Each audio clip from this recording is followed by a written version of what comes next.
Hi boys and girls, I expect you're back at school, a bit like how I'm back at the office after moving from level 3 to level 2 in lockdown.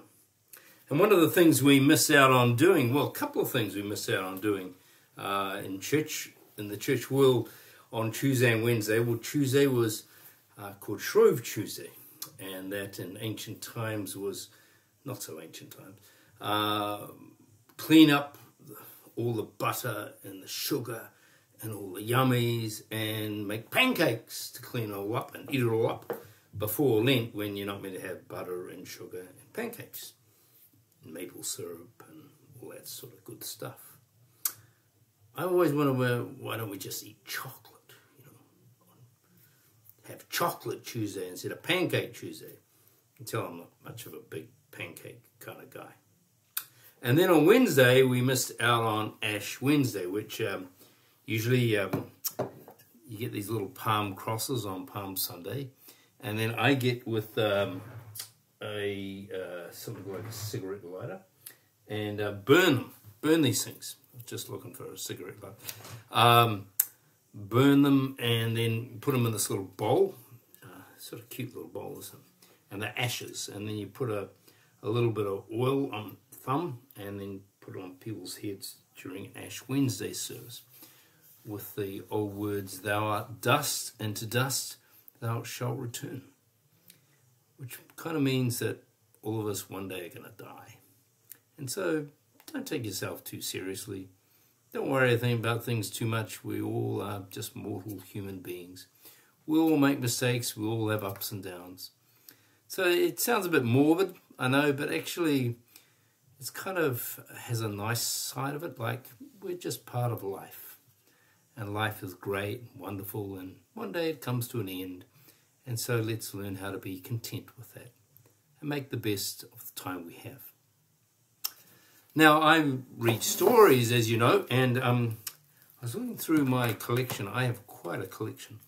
And this one is called In My Father's Room.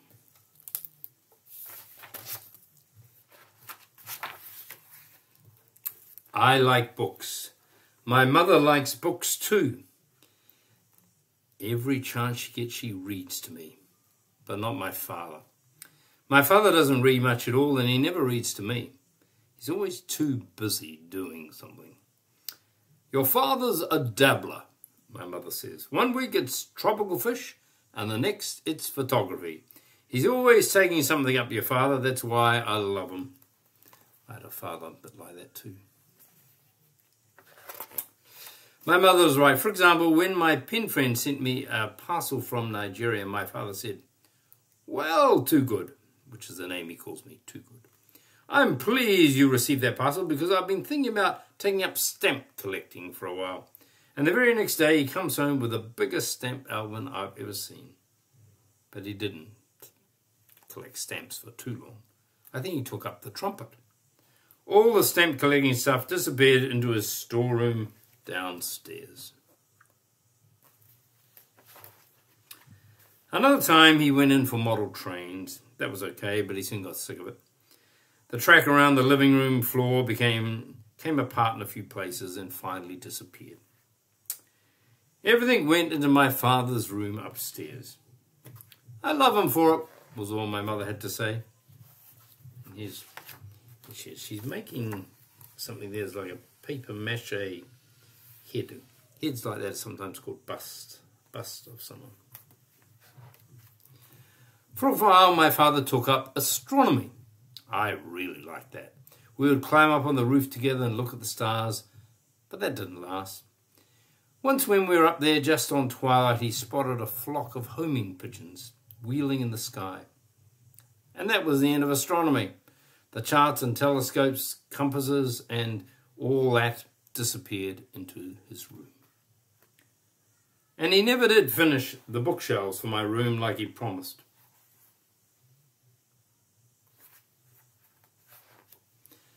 Variety is the spice of life, was all my mother said. This year alone, and it's only the end of March, my father has taken up oriental lacquer work, beekeeping, and cake decorating. after my auntie's wedding. My mother said to him, "Being a fruitcake yourself, you should be good at that," which I thought was pretty hard on my father. But she added, "Still, I can't help loving you for it." There she is there. And then 2 Saturdays ago, my father tidied up his room downstairs. He pulled everything out, the carpentry stuff, the astronomy stuff, the oriental lacquer stuff. He pulled all things out that I never even knew he'd taken up. And when he finished, he locked the door. I was watching from beneath the stairs and saw where he put the key. That night I asked my mother, "Why did he take all this stuff out?" "He's taken up cleaning," she suggested. "But why did he lock the room after?" She sighed. "Who can fathom your father's mind? That's what I love about him." And there's the under the stairs, and there's this bust she's making. Since that Saturday, my father's been going down to his room every night. He comes into me first and stands beside my bed and says, "Well, too good, it's time to put that away." Then he takes my book, kisses me and turns off the light. When he's gone, I lie very still and listen. I hear his footsteps in the hall. I count up to 7. At 7 I hear him on the stairs. I count again. 1, 2, 3, up to 19.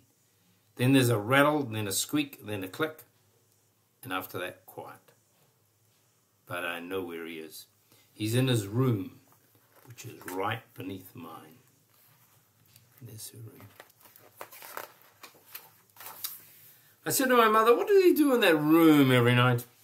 "You'll have to ask him," she answered. So I did. "What do you do in your room every night?" I wanted to know. "Sorry, too good," he said. "That's classified information."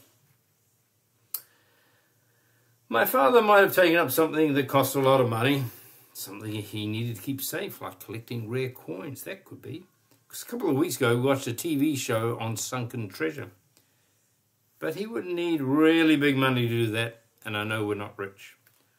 Or he might have something living down there. He doesn't want to escape, something that's really small and quiet, like a lizard or a snake. But that would be cruel. My father would never be cruel, even to a snake.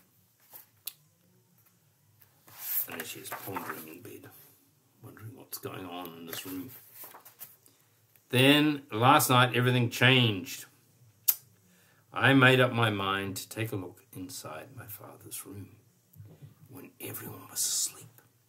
I tiptoed along the hall and down the stairs.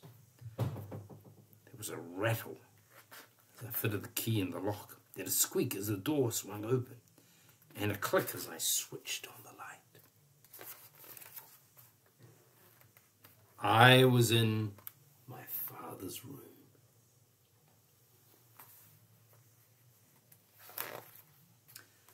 There was stuff lying everywhere, but I could see a chair and a desk and a lamp. I switched the lamp on. I saw a blotter with an old fountain pen on and a bottle of brown ink. That was all. What could my father be writing? The desk had a drawer, so I opened it. I took out a folder and placed it carefully on the desk. On the first page was written in my father's scribbly handwriting, "The Kid Who Loved Reading, a story for Too Good on her 10th birthday." I couldn't believe it. There it is there. My father was writing a book for me. I was going to see how much he had written to check if he'd actually finished something, but I didn't. That wouldn't have been right. I closed the folder and put it away. I shut the drawer and left the desk just as I found it. I switched off the light and sneaked out of the room. I closed the door, locked it, and put the key up on the beam and headed back to bed. Later that night, my father came in and I pretended to be asleep. He kissed me and pulled the covers up under my chin, and even though it was very late, I heard him go down to his room. Heard the rattle of the key, the squeak of the door, the click of the light switch. I heard the chair scrape and the lamp snap on and the drawer slide open. Well, maybe I imagined that last bit. But there's one thing I know for sure. For my 10th birthday, which is tomorrow, my father will have that story finished. And when he gives it to me, I'm going to say, Dad, the story writing is the best thing you ever took up. Thanks, too good, he'll say. Now I suppose I'm going to have to read it to you, aren't I? And then he'll cuddle up next to me and begin, I just know that. I know that for sure. See, the bust she's been making is of her dad. And it's surrounded by all sorts of interesting things, from stamp collecting to all bits.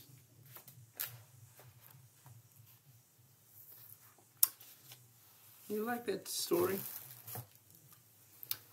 People are different. Dads are different, mums are different. Some people have lots of interests, some have a few interests. But what I like of the story is the curiosity of the girl who's telling the story, and also the curiosity of the dad, and the great support and love that his wife or her mother has for him. I wish you a happy and blessed week. See you later.